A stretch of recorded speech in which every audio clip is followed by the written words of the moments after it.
മുൻകൂർ ജാമ്യം അട്ടിമറിക്കുവാൻ കേക്കച്ചനും സിംഗടികളും.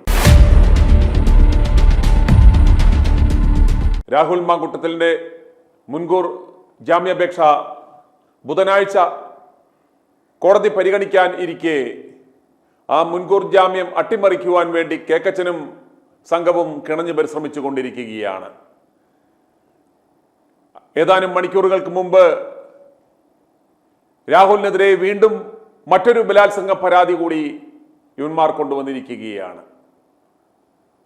ബാംഗ്ലൂർ സ്വദേശിനിയായ 22-കാരിയാണ് പരാതിക്കാരി എന്നാണ് ഇവർ പുറത്തുവിട്ടേക്കുന്ന വിവരം. ഓർക്കണം, ആ പരാതി കൊടുത്തിരിക്കുന്നത് KPCC സംസ്ഥാന അധ്യക്ഷനും സോണിയാഗാന്ധിക്കുമാണ്.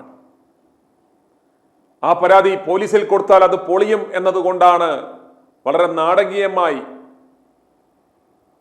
KPCC പ്രസിഡന്റിന് അപ്രകാരം ഒരു പരാതി കൊടുത്തത്. അവന്മാർ ചെയ്തത് നോക്കണം. ആ ലഭിച്ച പരാതി KPCC അധ്യക്ഷൻ DGPക്ക് കൈമാറി എന്നാണ് അവർ പുറത്തുവിടുന്ന വിവരം. ഇതിന്റെ ഉദ്ദേശം എന്താണെന്ന് ചോദിച്ചു കഴിഞ്ഞാൽ, രാഹുലിന്റെ മുൻകൂർ ജാമ്യാപേക്ഷ നാളെ കോടതിയിൽ വരുമ്പോൾ പോലീസ് ശക്തമായി എതിർക്കുന്നതിനൊപ്പം ഈ പുതിയ പരാതിയുടെ കാര്യം കൂടി അവർ വെളിപ്പെടുത്തും. രാഹുലിനെതിരെ മറ്റൊരു ബലാത്സംഗ കേസ് കൂടി പോലീസിന് പരാതി ലഭിച്ചിട്ടുണ്ട്. അത് നൽകിയിരിക്കുന്നത് സ്വന്തം പാർട്ടി നേതൃത്വം തന്നെയാണ്. അതുകൊണ്ട് ഇതൊരു ഹാബിച്വൽ ഒഫൻഡറാണ്. ഇയാൾക്കെതിരെ പരാതികൾ വന്നുകൊണ്ടിരിക്കുന്ന സാഹചര്യത്തിൽ ഇയാൾക്ക് മുൻകൂർ ജാമ്യം നൽകിയാൽ ഇയാൾ ഇവരെയെല്ലാം സ്വാധീനിച്ച് കേസ് തേച്ചു മായ്ക്കും. അതുകൊണ്ട് യാതൊരു കാരണവശാലും ഇയാൾക്ക് മുൻകൂർ ജാമ്യം നൽകരുത്. മുൻകൂർ ജാമ്യം നൽകിയാൽ ഇയാൾ പരാതിക്കാരെ സ്വാധീനിച്ച് കേസ് അട്ടിമറിക്കും എന്ന സ്റ്റാൻഡ് പോലീസ് റിപ്പോർട്ട് കോടതിക്ക് കൊടുക്കും. അങ്ങനെ വരുമ്പോൾ ആ മുൻകൂർ ജാമ്യാപേക്ഷ തള്ളാം എന്ന് കരുതിയാണ് ഇപ്രകാരം ഒരു നടപടി ഇവർ ശ്രമിക്കുന്നത്. നിങ്ങൾ ഓർക്കണം, ഇതിന്റെ പിന്നിലും കോൺഗ്രസ് ആണെന്ന് നിങ്ങൾ മനസ്സിലാക്കണം. വളരെ നാടകീയമായി KPCC അധ്യക്ഷനാണ് കൊടുത്തിരിക്കുന്നത്. ഇത്രയും കാലം, അത് വർഷങ്ങൾക്ക് മുമ്പ് നടന്ന ഒരു ബലാത്സംഗമാണെന്നാണ് പറയുന്നത്. അത് പത്തനംതിട്ടയിൽ വെച്ച് സുഹൃത്തിന്റെ വീട്ടിൽ വെച്ചാണ് നടന്നിരിക്കുന്നത്. ആ വർഷങ്ങളായിട്ടും മിണ്ടാതിരുന്നവർ ഇപ്പോൾ ഇതാ പരാതിയുമായി രംഗത്ത് വന്നിരിക്കുകയാണ്. മിഷൻ 250യുടെ 45ാം ദിനം i2 ന്യൂസ് പറഞ്ഞിരുന്നു, ഇതുപോലുള്ള കള്ളപ്പരാതികളുമായി പലരും വരും. കേക്കച്ചന്റെ നിർദ്ദേശപ്രകാരം ഇപ്രകാരം ഒരു ആരോപണവുമായി വന്ന അവർ തന്നെ വീണ്ടും രേഖാമൂലം പരാതിയുമായി വരും ദിവസങ്ങളിൽ നമുക്കത് കാണാമെന്ന് ഞങ്ങൾ പറഞ്ഞിരുന്നു. അതുപോലെ തന്നെ വന്നു. അതും രാഹുലിന്റെ മുൻകൂർ ജാമ്യാപേക്ഷ കോടതി പരിഗണിക്കുന്നതിന്റെ തൊട്ടുതലേ ദിവസം തന്നെയാണ് ഈ നാടകമെന്ന് നിങ്ങൾ മനസ്സിലാക്കണം. പക്ഷേ ബഹുമാനപ്പെട്ട കോടതിക്ക് ഇതെല്ലാം മനസ്സിലാകും. ഇതിന്റെ എല്ലാം പിന്നിൽ രാഷ്ട്രീയ ലക്ഷ്യങ്ങളോടുകൂടിയ കളികളാണെന്ന് നിങ്ങൾ മനസ്സിലാക്കണം. രാഹുലിന് വേണ്ടി ശബ്ദിച്ചുകൊണ്ടിരുന്ന രാഹുൽ ഈശ്വരെയും റിമാൻഡ് ചെയ്ത് ജയിലിൽ അടച്ചിരിക്കുകയാണ്. രാഹുൽ ജയിലിലും നിരാഹാരം തുടരുകയാണ് എന്നാണ് വിവരം. ഡിസംബർ 15-ാം തീയതി വരെ 14 ദിവസത്തേക്കാണ് രാഹുലിനെ റിമാൻഡ് ചെയ്തിരിക്കുന്നത്. തിരുവനന്തപുരം ജില്ലാ ജയിലിലായിരുന്ന രാഹുലിനെ സെൻട്രൽ ജയിലിലേക്ക് മാറ്റി അദ്ദേഹം നിരാഹാരം ജയിലിൽ തുടരുന്ന സാഹചര്യത്തിൽ കൂടുതൽ മോണിറ്റർ ചെയ്യുന്നതിന് വേണ്ടിയാണ് അപ്രകാരം ഒരു മാറ്റം നടത്തിയത് എന്ന് പറയുന്നു. വെള്ളം മാത്രം കുടിച്ചുകൊണ്ട് അദ്ദേഹം നിരാഹാരം ജയിലിൽ നടത്തിക്കൊണ്ടിരിക്കുകയാണ്. രാഹുൽ ഈശ്വറുടെ ഭാര്യ ദീപയുടെ വാക്കുകൾ. ഇന്നലെ നമ്മൾ അങ്ങോട്ടേക്ക് കൊണ്ടുപോയ സമയത്ത് നമ്മൾ ജ്യൂസും ഭക്ഷണവും അവിടെ എൻ്റെ ഭക്ഷണമെങ്കിലും നമ്മൾ മേടിച്ച് കൊടുത്തിട്ടുണ്ടായിരുന്നു. അപ്പോൾ അത് കഴിച്ചില്ല, അത് വാങ്ങിയില്ല, അത് മാറി എന്ന് പറഞ്ഞു. അപ്പം എന്തായാലും എനിക്ക് തോന്നുന്നു അത് നിരാഹാര സമരം എന്ന് പറഞ്ഞത് അങ്ങനെ തന്നെ മുമ്പോട്ട് പോകാൻ വേണ്ടി തന്നെയാണ്. പണ്ട് ശബരിമലയുടെ വിഷയം വന്നപ്പോൾ അദ്ദേഹം ഇത് തന്നെയായിരുന്നു ചെയ്തത്. അപ്പോൾ എനിക്ക് തോന്നുന്നു അങ്ങനെ തന്നെ മുമ്പോട്ട് പോകാനായിരിക്കും. ഈ ജയിൽ അധികൃതർക്ക് ഇതുമായി ബന്ധപ്പെട്ട യാതൊരു വിധത്തിലുള്ള വിവരങ്ങളും നൽകിയിട്ടില്ലെന്നാണ് പറയുന്നത് രാഹുൽ ഈ നിരാഹാരം തുടരുന്നതുമായി ബന്ധപ്പെട്ട്. അത് ഞാനത് അറിഞ്ഞിട്ടില്ല. കാരണം നമുക്ക് എല്ലാ ഡീറ്റെയിൽസും അങ്ങനെ അറിയാൻ പറ്റില്ലല്ലോ ഉള്ളിൽ നിന്നും. പക്ഷെ എന്തായാലും സമരം തുടരുക തന്നെയാണെന്നാണ്. ഞാനിപ്പോൾ ഇന്ന് പോയി ഒന്ന് കാണുന്നുണ്ട്, അപ്പോഴേ ബാക്കി കാര്യങ്ങൾ അറിയാൻ പറ്റുള്ളൂ. ഇന്നലെ രാഹുൽ ജയിലിലേക്ക് പോയപ്പോഴും അവസാനമായി പറഞ്ഞിട്ട് കള്ളക്കേസാണ്. ഇത്തരത്തിൽ റിമാൻഡ് പോലും പ്രതീക്ഷിച്ചിരുന്നത്, ഈ അറസ്റ്റിനപ്പുറത്തേക്ക് റിമാൻഡ് ഒരിക്കലും പ്രതീക്ഷിച്ചിരുന്നതല്ല എന്നത്. അതെ, അപ്പോൾ അങ്ങനെ തന്നെയാണോ? ആണ് 100%. കാരണം നമ്മൾ ഫസ്റ്റ് ഓഫ് ഓൾ എന്ന് പറഞ്ഞാൽ ഇവിടെ വന്നപ്പോൾ അവർ ഒരു നോട്ടീസും തരാതെയാണ് വന്നത്. അപ്പോൾ ആ ഒരു വീട്ടിൽ നിന്നിട്ട് ലൈവിനകത്ത് തന്നെ കാണാൻ പറ്റും. 7 മണിക്ക് മുമ്പ് തിരിച്ച് എത്താൻ പറ്റുമെന്ന് ചോദിച്ചിട്ടാണ് പോണത് തന്നെ. അത് നമുക്കൊരു പ്രതീക്ഷയുമില്ല ഇതൊരു നോട്ടീസാണോ, ഹാജരാകണം എന്നുള്ള രീതിയിലുള്ളൊരു നോട്ടീസോ ഒന്നും നമുക്ക് വന്നിട്ടില്ല. പക്ഷെ ഇന്നലെ കോടതിയിൽ പറഞ്ഞത് അത് അങ്ങനെ പറഞ്ഞു, നമ്മൾ കൈപ്പറ്റിയില്ല എന്നൊക്കെ പറഞ്ഞു. അപ്പോൾ ഇത് ഫുൾ കള്ള കേസാണ്. എല്ലാ കാര്യങ്ങളും അതിനകത്ത് പറഞ്ഞിരിക്കുന്നത് കള്ളമാണ്. പിന്നെ ഇന്നലെ ബെയില് റിജക്ട് ചെയ്യാനുള്ളതെന്ന് വെച്ചാൽ 75(1) എന്ന് പറയുന്ന ആ സെക്ഷനകത്തുള്ള പറഞ്ഞ ഏതോ വീഡിയോസിനകത്തുള്ള ഏതൊക്കെയോ കോണ്ടന്റ്, അത് എന്താണെന്നുള്ളത് ക്ലിയർ ആയിട്ട് എടുത്ത് പറഞ്ഞിട്ടില്ല. ഏത് വീഡിയോയിൽ എക്സാക്ട്ലി ഏത് കോമന്റ് ആണെന്നും പറഞ്ഞിട്ടില്ല. അപ്പം അതിന്റെ ഒരു അടിസ്ഥാനത്തിലായിരിക്കും എന്തായാലും തുടർ നടപടിയിലേക്ക് നമുക്ക് കടക്കാം. അത് നമ്മൾ ആലോചിച്ചുകൊണ്ടിരിക്കണേ ഉള്ളൂ. ഇനി അടുത്ത് എന്തായിരിക്കും ഏറ്റവും ബെസ്റ്റ് മൂവ് എന്നുള്ളത് നമ്മുടെ അഡ്വക്കേറ്റ് ഇങ്ങനെ ആലോചിച്ചുകൊണ്ടിരിക്കുകയാണ്. അത് തീരുമാനമായിട്ടില്ല. നമ്മൾ ഏതാ അറിയില്ല, അത് നമ്മളിങ്ങനെ ആലോചിക്കാൻ തീരുമാനം. ടെക്നോ പാർക്കിന്റെ ഓഫീസ് കേന്ദ്രീകരിച്ച് അന്വേഷണമൊക്കെ ഉണ്ടാകുമെന്ന് പറയുന്നത്, അത്തരത്തിൽ പിന്നീട് പോലീസിന്റെ ഭാഗത്ത് നിന്ന് എന്തെങ്കിലും അറിയിപ്പോ എന്തെങ്കിലും വന്നിരുന്നു? ഇല്ല, പിന്നൊന്നും വന്നിട്ടില്ല. അങ്ങനെ ഒന്നും അവർ പിന്നൊന്നും പറഞ്ഞിട്ടില്ല അതിനെക്കുറിച്ച്.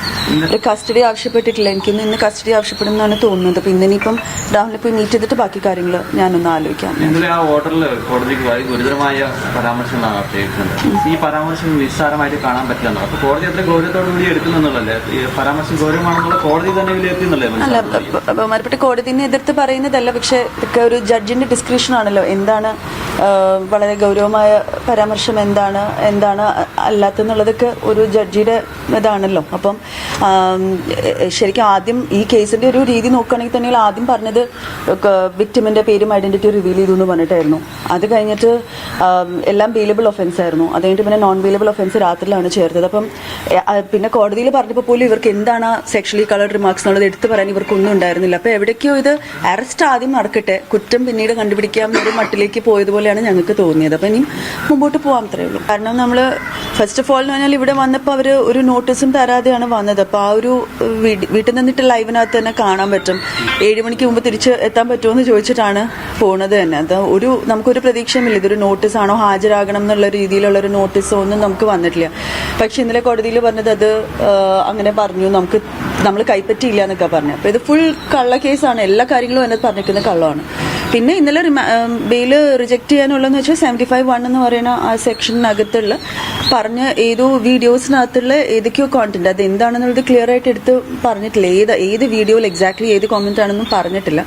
അപ്പം അതിന്റെ ഒരു അടിസ്ഥാനത്തിലായിരിക്കും എന്തായാലും തുടർ നടപടിയിലേക്ക് നമുക്ക് കടക്കാം.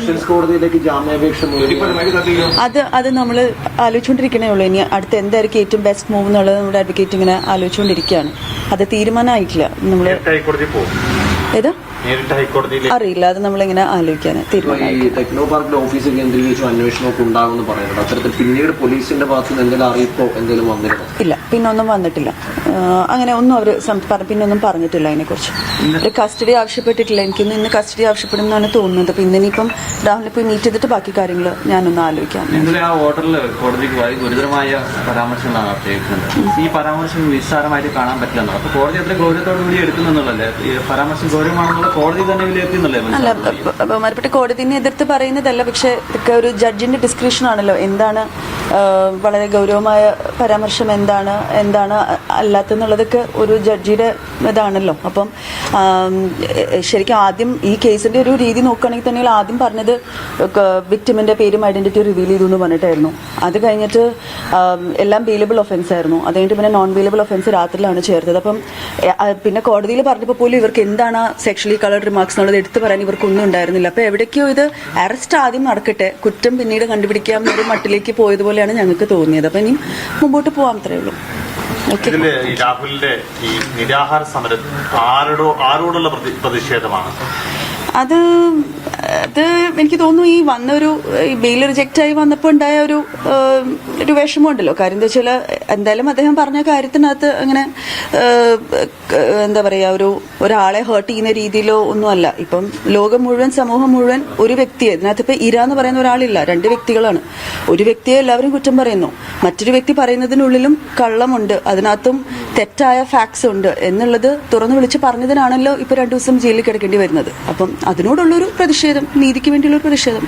അപ്പൊ ഏതെങ്കിലും ഒരു വീഡിയോ അയച്ചെന്ന് കണ്ടോ ഈ വാക്ക് സെക്ഷലി കളർഡ് റിമാർക്കാണ് എന്ന് പറയാനാണെങ്കിൽ നമുക്കത് നോക്കാം, ഓക്കെ അങ്ങനെയാണോ അല്ലേ. പക്ഷെ അങ്ങനെയല്ല, അദ്ദേഹം പറഞ്ഞ പല കാര്യങ്ങൾക്കകത്ത് അങ്ങനെ ഒരു ചൊവ്വയുണ്ട് എന്ന രീതിയിലൊക്കെ ഒന്ന് വ്യാഖ്യാനിക്കുമ്പോൾ അതിന് നമുക്ക് എങ്ങനെയാണ് അത് ശരിയും തെറ്റെന്ന് പറയുന്നത് ഫൈൻ ലൈൻ നമുക്ക് പറയാൻ പറ്റില്ല. ഏത് ഭാഷ, എങ്ങനത്തെ ഭാഷയാണ് എന്നുള്ളത് ഓരോരുത്തർക്കും ഏത് ക്ലാരിറ്റി വേണമല്ലോ അതിന്. കാര്യം എന്താ വെച്ച് കഴിഞ്ഞാൽ ഒരാളുടെ തോട്ട്സ് ആണ്.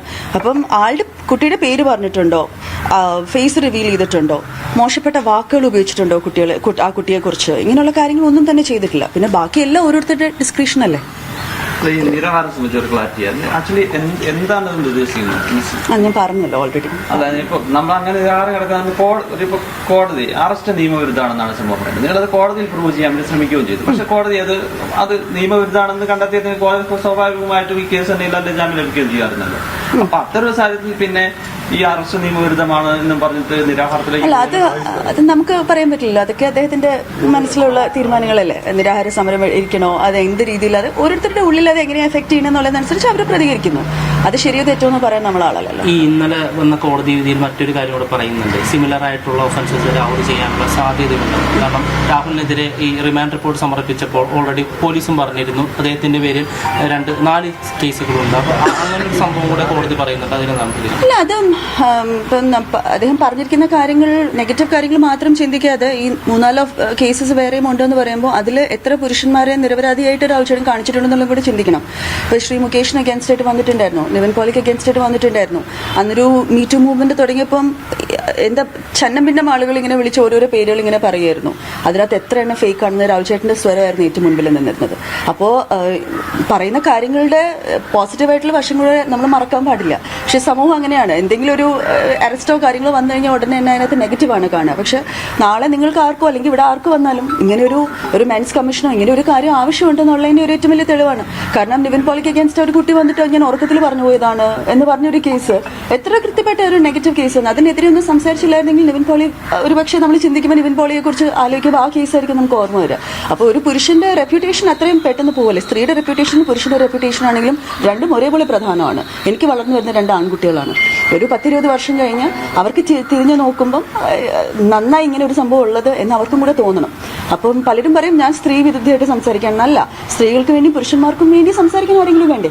അപ്പൊ അതുകൊണ്ടാണ് പറഞ്ഞത്. അപ്പൊ അതിനകത്തിപ്പം ഭാഷ എന്തെങ്കിലും തെറി വിളിച്ചിട്ടുണ്ടോ, മോശപ്പെട്ട വാക്കുകൾ വിളിച്ചിട്ടുണ്ടോ, അതൊക്കെയല്ലേ നോക്കണ്ടല്ലോ. അത് പറയുന്ന കാര്യത്തിനകത്ത് എല്ലാവർക്കും ഉപകാരമുള്ള കാര്യമല്ലേ പറയണം.